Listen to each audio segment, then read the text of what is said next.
What's up, YouTube? So with this video, I'm going to talk about, okay, so I get a lot of videos, and I get a lot of questions as far as for people thinking should they become a medical assistant due to them being over 20 years old, or, just referring to the age bracket. So this video is basically going to be on, I'm in my 20s, should I go to school for CNA or for medical assistant, and is it too late? Alright, so from my personal opinion, I'm 26 years old, and me personally, I'm going back to medical assistant as of the beginning of next year in February, so I don't think it's too late. However, I feel like, whatever age you plan on starting with, you could start and just continue to just progress and get further on. It just all depends on what you plan on doing. But for one, any age can start. You could be 40 years old, you can be 50 years old, 60 years old. It all just depends.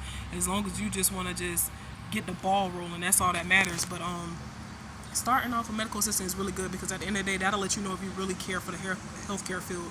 Some people want to jump straight to nursing, and at the end of the day, you want to make sure that you actually like what you're doing.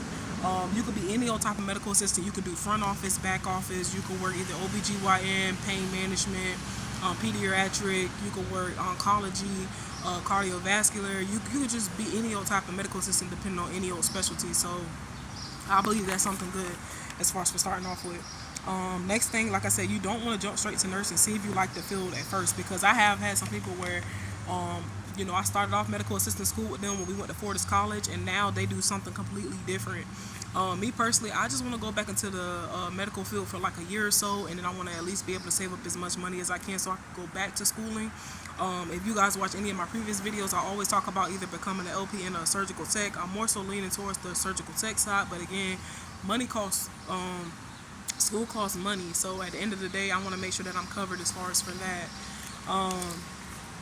Also, I was going to say, CNA is more bedside for the elderly. So at the end of the day, if you kind of want to see yourself working with the elderly folks and pretty much, helping bathe them and helping care for them, helping feed them, that's something that I feel like, you should pick up on doing. At the end of the day, if you feel like you always have a connection with older folks, CNA is for you. There's no doubt about that. I feel like anybody could do CNA. My mom does CNA, and my mom is like 50 years old. So at the end of the day, you can be any age with starting off with medical. Anything medical, you could do any age with it, as long as you continue to grow within that and learn and love what you do. And like I say, CMA, which is certified medical assistant, is clinical, so you're with the doctor or the nurse. It's always good to know the difference between the two, so that way you know what you're getting yourself into. But at the end of the day, I feel like that's something that you may like and something that you want to continue to pursue. Definitely continue to do that.